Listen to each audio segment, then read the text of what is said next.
So, I guess I keep my glasses on so I can see.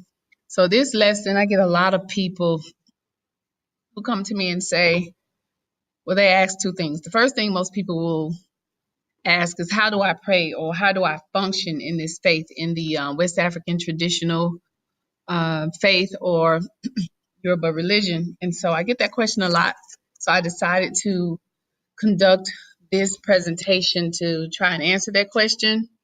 And then I also get, once sacrifice is done or prayers are done, and people question or they worry about certain things or certain outcomes. And I usually will say, you have to have faith, or they get a message that they have to have more faith.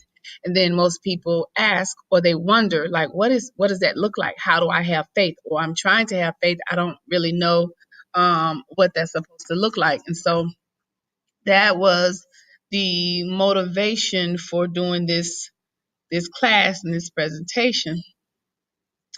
And so before I move forward, I did want to say again, to reiterate again, that um, I practice West African traditional Orisha tradition, and I want to acknowledge my Oluwo Baba Kayode Bani from Osun State, Nigeria, who a lot of my training has came from. Of course, I've had other teachers, but that he is my Oluwo and my teacher, or my master teacher. So I try to conduct myself and to train and pass information on from which he has given me, and so which I have his blessing to do so.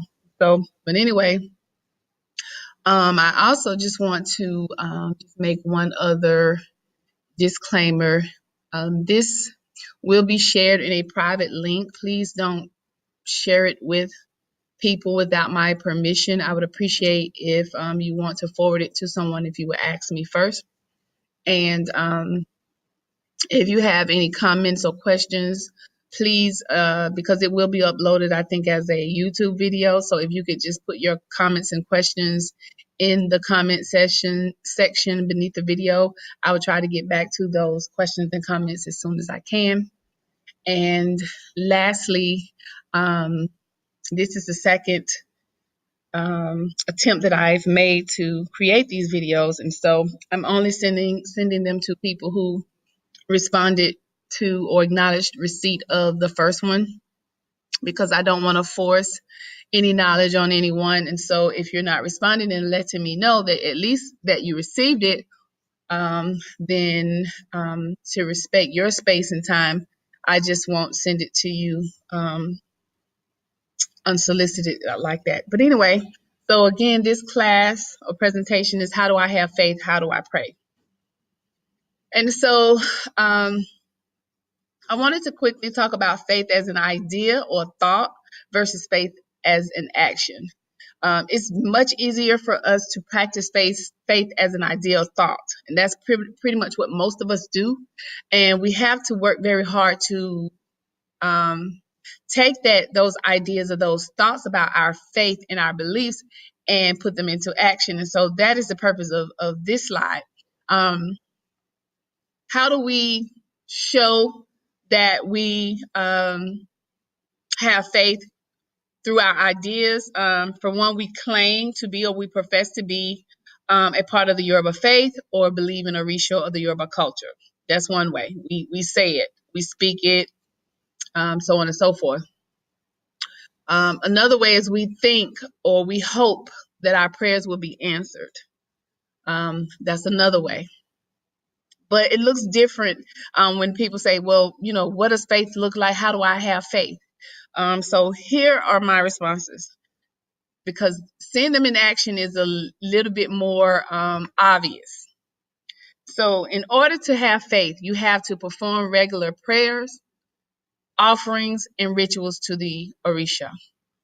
And that includes getting your readings, that includes appeasements, that includes sacrifice, that includes everything, and even up to initiations, receiving Orisha icons. All of those things show that you are acting in faith, that you have faith in what you're doing. Another way, as I said, is to change any negative thoughts to positive thoughts and speaking those prayers into existence. And so what that means is, instead of thinking, when something happens, when you do have a problem, instead of thinking about the problem itself, start thinking about how you're going to resolve that problem, or how the spirits, the Orisha, your ancestors, or those entities in heaven are going to help you solve those problems. Speak those prayers in existence means speak it, say it, that, hey, I'm no longer going to be bothered with this. This is going to turn out well for me. That's what faith looks like. That's how you have faith. Another way you have faith and put faith into action is create a plan for improving your life or improving the situation that you're dealing with, and then follow through with that plan. So what that means is, if you are seeking a job and praying for a job to manifest, then you can't just say the prayer and make the offering and sit back and not fill out applications and not try to contact employers, so on and so forth. You can't pray for a business and not write a business plan, try to get business loans, talk to people to get ideas to help you start your business, get people to invest. Like, you have to take those steps. You have to create that plan and take those steps to follow through with that plan. You can't say, I'm praying for a spouse, and not go to places and stay at home and not go to places to meet someone. You can't, or go to places and not talk to people and not introduce or yourself to people or meet people. So again, it's like, no matter what you're praying for, you have to create a plan to improve the situation that you're praying for, or to enhance the situation that you're praying for, and you have to follow through with it by doing whatever it takes to get the results that you want. That's what faith looks like. A person know that, hey, this person is not only praying or saying that they're going to start their business. I see them doing certain things. They have a lot of faith in their spiritual processes. And then one big one is to avoid breaking taboos. And these taboos are usually explained to you in readings and ceremonies. It'll tell you, don't do this, you shouldn't be doing this, avoid that. And so when Orisha advises you not to do certain things, then the way you show that you have faith in Orisha, the way faith looks is that you avoid doing those things. So if Orisha tells you it's not good for you to smoke so that your head can always be clear, then you not smoking and adhering to that taboo is a show of your faith. So when you ask, what is faith, or how do I show faith? Those are clear cut, plain as day ways that you show faith, or you put faith into action. So let's shift from faith to prayer protocols, because like I said, the other question people often ask is, how do I pray? So the first thing you want to think about is, when praying, is like your space and the materials you need in that space. And I always tell people to make sure that the space where you're going to do this regular prayer and ritual is clean and is sacred. And when I say sacred, it should be a place or a space where there's not a lot of frequent traffic or obstruction, free of debris, trash, things like that. It can be a private space where, very few people walk through or frequently travel through in your house or outside of your house, what have you. But again, just, you don't want to create a space where there's always people in and out, and you don't want that energy or them bringing in any negative spirits or any energy into that space. So like I said, just a sacred space that's clean, neat, and so on. And I just want to insert here that bathrooms are not good. Anywhere where human waste is deposited is not good. So, no bathrooms or anything like that. But a closet is fine, but not a bathroom. The materials that you pretty much need to have, and some people will take this place and they will set it up and they will leave it like that at all times. Some people will just have the space, and then they will take the materials and they'll keep it in some box or some container, and then they only bring it out when they're getting ready to pray. But The basics that you need would be a mat. And I kind of give you an example of one of the mats that they use in Nigeria. Even though I think the Asian population have created these mats, they're kind of plastic, sort of looks like this. This one right here is more of a straw mat that you will see in Nigeria as well. So a floor mat, or so I've seen beach mats. It just as long as a mat. Some people use a white sheet. Whatever you want to use as a mat, you can place a mat down on the floor. You will also need a calabash or bowl. This is a calabash. It's made out of like a wooden gourd. So you have two here. Or you can use a bowl. Some people will ask, well, what color? I always recommend white or clear, but I don't think it makes a difference. But the calabash seen here can be purchased at Yeye's Botanica, I know for sure, or sometimes you can find people selling them online. Some people have online botanicas too. So you can use the calabash is most likely what you will see in the Yoruba tribes in Nigeria. You will need a plate. It could be white or black clay plates where you can put offerings on top. Fresh water for, I guess, what we call pouring libation. Gin as an offering.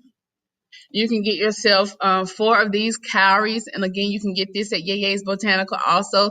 But can get more than 4 just in case you misplace some. And a piece of white cloth. I didn't add here, but you can keep them wrapped in some white cloth. But here again, these are the cowrie shells. You need about 4 of them for checking things and asking questions.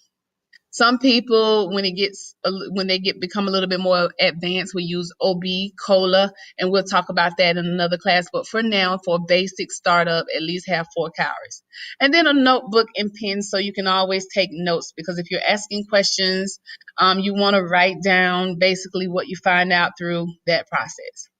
So again, these are the materials that you would need for a prayer area or a prayer space in your house. After you've gathered all of these materials, the next thing you want to do is go ahead and start setting yourself up to pray. And the first thing we want to think about is our posture. How do we stand, sit, etc.? So this first example over here, and you see the individual in almost looks like a push-up position. That is one way that men usually will prostrate before they actually sit down on the mat. So they would do this prostration first before they sit on the mat. So they'll go from standing to this sort of push-up prostration, and then they can just sit on the mat regular. Women will pretty much do this. They will, of course, go from standing to kneeling till they get to this position right here, where I actually have it right here, number 2, is you would they would kneel like this and touch their head to the floor, and then they will sit in a sitting position to do the rituals and the prayers. I just want to point out this posture right here. Usually if you're praying, this posture is appropriate for both male or female. These are just like the initial, like when I first come on my mat, I do this, and then I sit and continue with my ritual. And that's a male. For a woman, I come to the mat, I get down like this, touch my head to the floor, and then I sit and begin my ritual. But for some people, male or female, once the male prostrates like this, then he may kneel like this. Once the female prostrates like this, then she may kneel like this right here. I hope that's clear. Like this right here is like a kneeling for prayer. But again, you can also sit.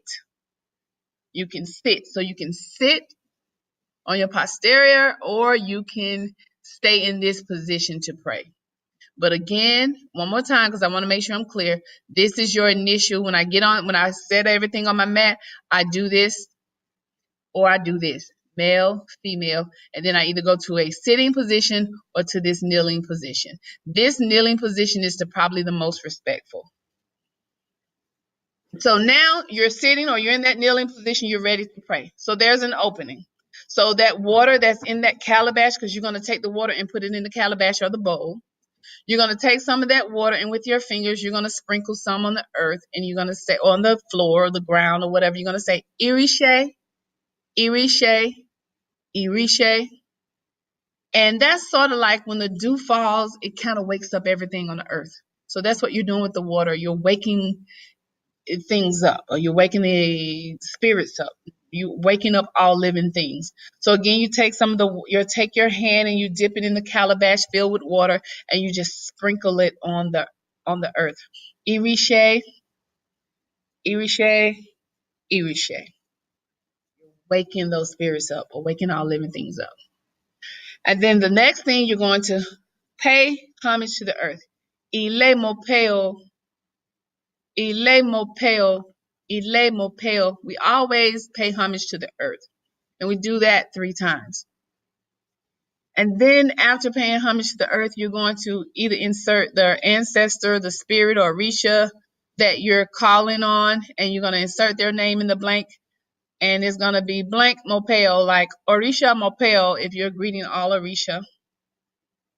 Egum mopeo if you're greeting the ancestors. If you have a specific ancestor name that you want to insert there, I don't know, John Fordham Mopeo is one of my great grandfather's names. Oshun Mopeo, if you're going to do a specific Orisha, Ogun Mopeo, Shango Mopeo, or like I said, all Orisha, Bobo Orisha, or Orisha Mopeo. You will say that 3 times. If you're calling more than one, if you're greeting the ancestors and the Orisha, you could say Egum Mopeo, Egum Mopeo, Egum Mopeo. Orisha Mopel, Orisha Mopel, Orisha Mopel. So whatever. And like I said, specific ancestral name. If you're calling on your mother or your father, they're deceased. So and so Mopel, so and so Mopel, so and so Mopel, right? So you insert the name of the spirit that you're calling. And then you say, Mojuba. It's like I give praise. I give praise. And then you're going to say, whatever that spirit or Orisha or ancestor you're calling on, so and so reo ni, so Egun reo ni, Oshun reo ni, Orisha reo ni. So like Orisha is here or this ancestor is here. So you acknowledge that I've called them and now they've come.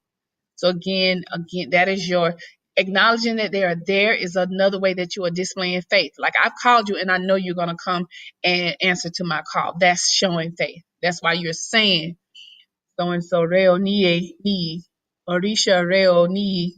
Okay. And then you're going to introduce yourself. They've come. You've called them. They've come. Who are you? You're going to say Eminu.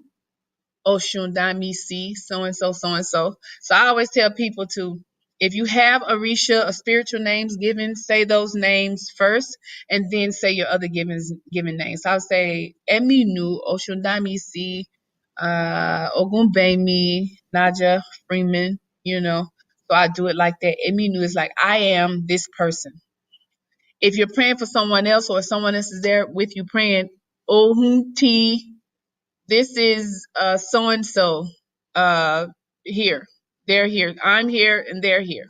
So in collective, it'll sound something like this. Irishe, Irishe, Irishe. Ile mopeo, Ile mopeo, Ile mopeo. Orisha mopeo, Orisha mopeo, Orisha mopeo. Egu mopeo, Egu mopeo, Egu mopeo. Mojuba. Orisha. Egun reo ni. Emi nu Oshundami si. Naja Freeman. Simple. And you see this picture right here with the hand and the fist, where the hand is hitting the fist on the side. When you're doing this chant right here, Ile Mopel, and then the Orisha Mopel, you are taking your hand and hitting the side. Ile Mopel, Ile Mopel, Ile Mopel, Orisha Mopel, Orisha Mopel, Orisha Mopel. But I'm going to insert one more thing. When you say Ile Mopel, you touch the earth, and then you slap the side of your fist. Ile Mopel, boom. Ile Mopel, boom. So you're touching the earth, side of fist. touching the earth side of it. Orisha Mopel, boom, like that. If you have questions, it doesn't make sense, let me know. So you've awakened the living things on earth. You saluted the earth. You have saluted the Orisha or the spirits that you're calling. You are giving praise or respect to them. You are acknowledging that they're here. You're telling them who you are. Now it's time to tell them what you want. They've come. What do you want? And so what I've added here are some English and Yoruba phrases. And let's talk about the English phrases first because these are the most familiar. So usually we'll start off by warding off those negative things. That's usually the protocol. So, and we always start with death and then sickness, and then we just go down the list. Like Orisha, or Egon, don't let death take over my life, or don't let me see death. Don't let me die. Don't let me suffer from any sickness. Don't let me suffer from any losses. Don't let me suffer from any litigation or court cases. Don't let me suffer from fights or arguments. Don't let me have accidents. Don't let me, those are like basic general things. And then you go to your positive. So it's like, instead, bless me with wealth. You always want to kind of say, and I didn't put it here, but you should say, bless me with long life first, because none of these things would matter without life. So bless me with long life. Bless me with good health. Bless me with wealth, husband, wife, children, prosperity, things like that. And then after you've said all of the things, those basic things not to let me see, and then those good things that I need to see, then add specific prayers. And what I mean by specific prayers is, if there's a specific job, let Delta Airlines hire me. I have an interview on such and such date. Please let them choose me for this interview. Let everything go well with my trip to Africa, so on and so forth. So specific things that you're praying for. Let me get this car or house loan. Let closing on this house go successful. You add those specific things in. And let me have victory over this court case. Let the judge so-and-so and the district attorney so-and-so show me favor and leniency. That's where you add those specific prayers at the end. Always do that. Okay? Now I want to shift to the Yoruba side. When you start off, if you want to say it in Yoruba, because you can say it in English for sure, you start off with Kiku Koma Pami. Kiku Koma Pami. That means, don't let death take over my life. And then you would say, Ki arun koma shemi. Don't let me suffer from sickness. And then you can say that same phrase, that Ki arun koma shemi. You can substitute arun. Arun is sickness, for ofo, losses, and other things that I'll show you on the other slide. So again, you would start off with Ki iku or Ki koma pami. And then the other ones you would say Ki blank Koma Shemi. And so I'm getting ready to show you that in a second. Then you go to your positives, just like in English. Kini Ajelowo. Or you always want to start, like I said, with long life. So it'll be Kini Aiku. And you'll see it on the other slide, don't worry. Kini Oko, that's like Oko, is like husband. Kini Ayarere is like a good wife. Kini Shegunota, like victory over everything, okay? And so I'm going to show you the list, and they're kind of ordered or organized a little better. But just remember, Kini is when you're praying, or it's like bless me, and then, or bless me with, and then that's when you say all the good things you want. Kini so-and-so, Kini so-and-so, Kini so-and-so. All right. And then for the negative things, after you say ki ku koma pami, you're going to say ki blank koma shemi. Okay, so let's look at it so I can explain it a little better. The English is pretty much cut and dry. Let's go over the EB first, because that's where we start. So of course, remember we say ki ku pama koma pami, right? But then when we get to all of the rest of these, we start the phrase out with ki arun koma shemi. That's don't let me suffer from sickness. And so you see right here, you say ki eyo koma shemi. So it's like, don't let me suffer from anyone's gossip. And then you see, when you get to right here, you say Ki ejo komashemi. Don't let me suffer from any court cases or things like that. Ki ija komashemi. Don't let me suffer from fights or arguments. Ki ofo komashemi. Don't let me suffer from losses. Ki ewon komashemi. Don't let me suffer from imprisonment. Ki epe komashemi. Don't let me suffer from curses or juju or spells. Or you can say ki ora komashemi. Don't let me suffer from any problem. So you can list all or any of those. It may change from time to time. Sometimes I may just say death, sickness, and losses, and court case, and I stop right there, a fight. Sometimes I might add in imprisonment. Sometimes I add in curse. Like your spirit will guide you. But starting off, try to learn all of those. Iku is death. Arun is sickness. Eyo, gossip. Ejo, court case. Ija, fight. Ofo, loss. Elwon, imprisonment. Epe, curse. Oran, problem. So learn those. For your ire, then your good things. Remember, you started off with kini. So I always start off with long life. Kini aiku. You want long life, you definitely want to go to good health. Kini alafia.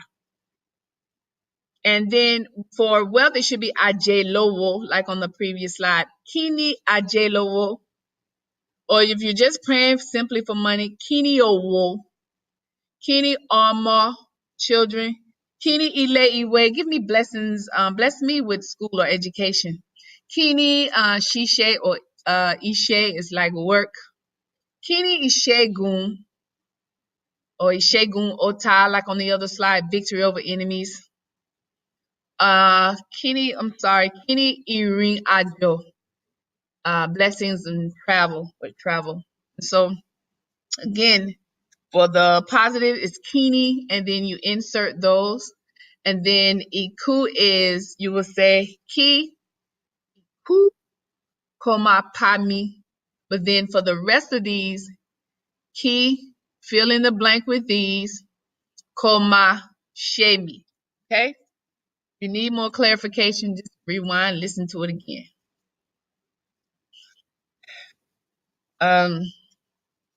As you're asking for remember, after you've said these things, that's when you would insert your specific prayers. The act of praying and asking for Orisha to assist you with these things is another way that you show your faith in action.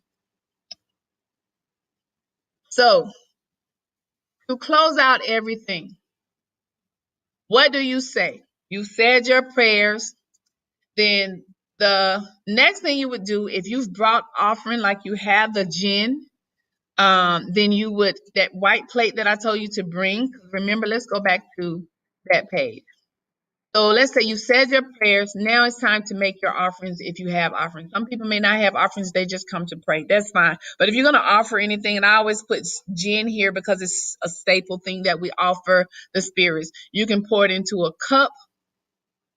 You can pour a little bit on that plate. And then you can drink a little bit, and that's your offering. For different Orisha, there are specific things that you offer. I've already did one video on the ancestors, and I've given you some things to offer to the ancestors. As we go through these lessons, you will know what to offer different Orisha, and so you will add those things to your materials. But basically, because you don't have a specific Orisha icons right now, you would just place whatever you're offering on that plate, and you will leave it there. It depends, one day, maybe 2-3 days, however long your mind, it tells you to leave it there. But after you've prayed and you've asked for all of these things, that is when, and you say your specific prayer, that's when you're going to put your offering on the plate. And I always tell people, always take the plate or the offering and touch your head 3 times. Tap it with your head 3 times. 1, 2, 3, and your chest 3 times. 1, 2, 3. The reason why you do that is that it's like, I want my head, my ori is what we call it, to accept what I'm asking for. Because if your ori doesn't accept it, if your head doesn't accept it, then it won't manifest. And I can talk about that for a second, but let me come back to it. And if my head does accept it, then my head will guide me to what I'm asking for. And it'll deter me for the things that I'm not asking for. So my head will lead me to richness and prosperity. But I said that I don't want death and sickness, so my head would deter me away from death and sickness. That's why I touch my head with my offering. Okay. And my chest is because it represents my body. I want my body to follow wherever my head goes. Because if my head is saying go to the left because prosperity is at the end of this path, but my body goes right, I'm gonna miss it. So I want my body to follow my head. So wherever my head leads me to, I want my body to follow. And that's why we touch the head 3 times and the chest 3 times with the offering or with the plate that we put the offering on. Okay. And then after you say that, you can sit it back down and you will say Ashe, which means let it manifest, or Yoba, let it be accepted.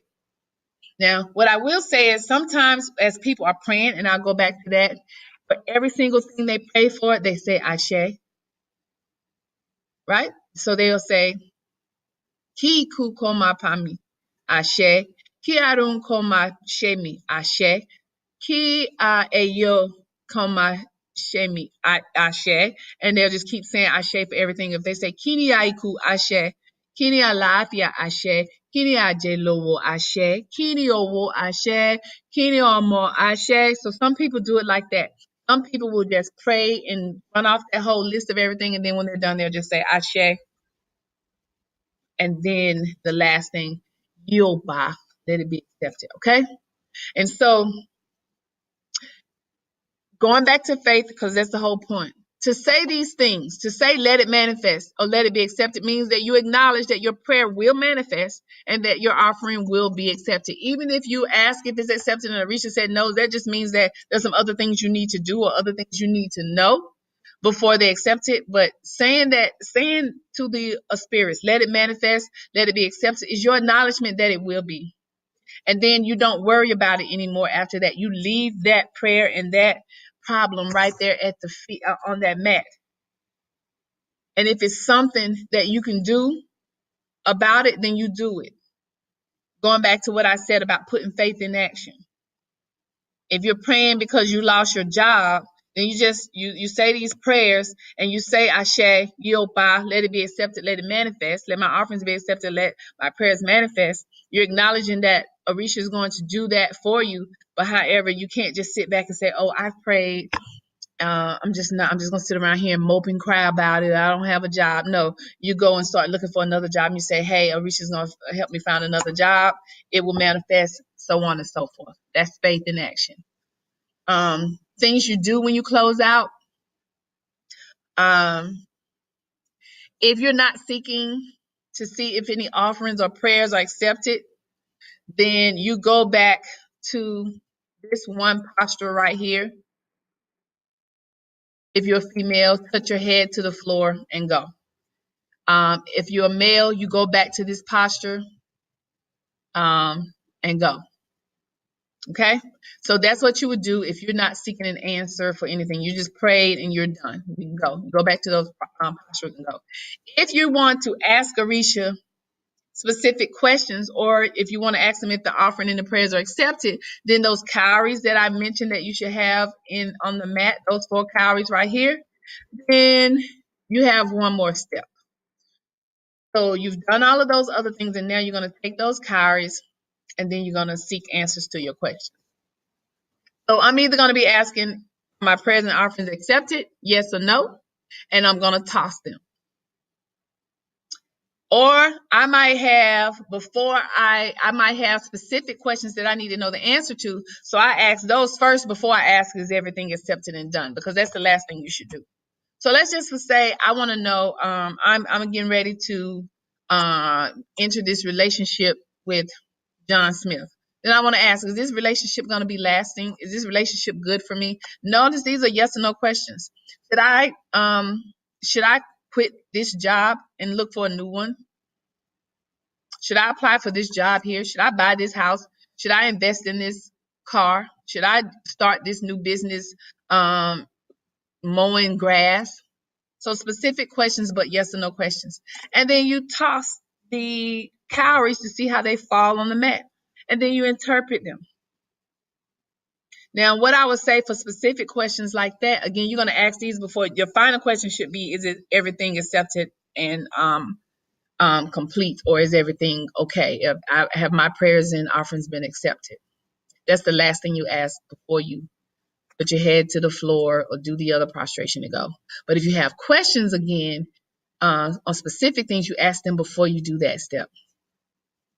So let me say this about getting a no answer for specific questions. Should I quit my job to start this business?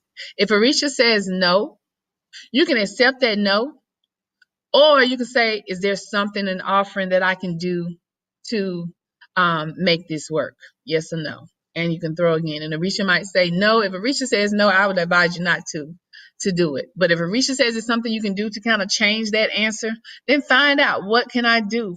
Which Arisha should I appease? And what should I appease them with? And that's a little bit more, a little bit more extensive. But I mean, once you know what Arisha's like, then you can ask those specific items. Okay. Hopefully that's not too confusing.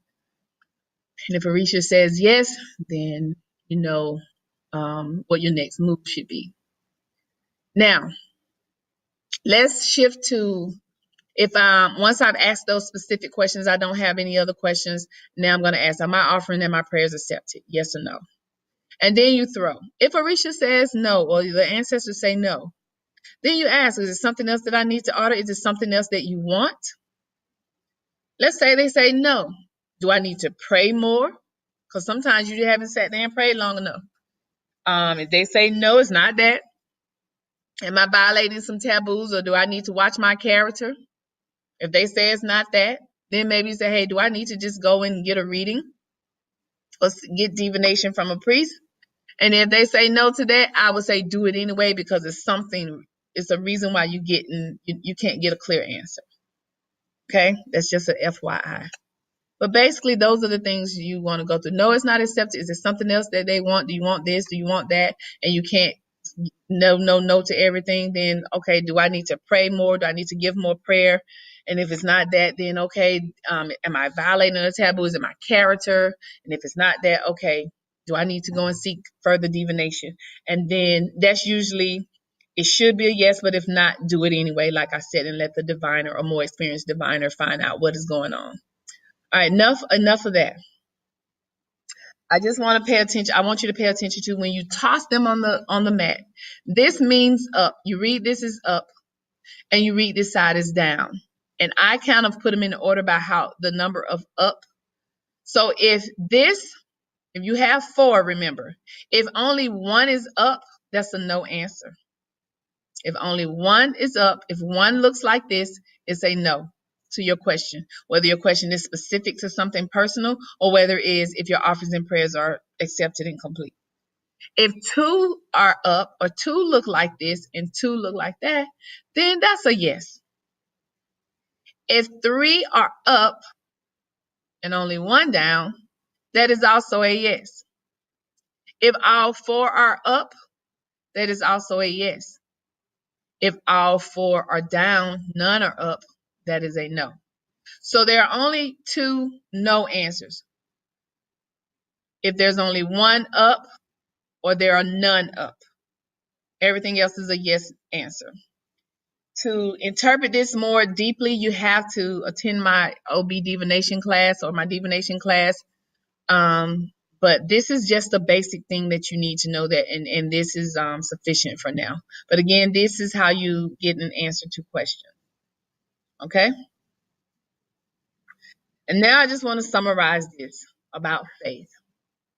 Let me go back to asking yes or no questions and that whole, and how faith ties into that. Basically, when you receive an answer, don't doubt. Don't worry, don't doubt. If Arisha tells you, yes, you're going to get this job, then you go out and say, oh my, I don't know if I'm going to get this job or not.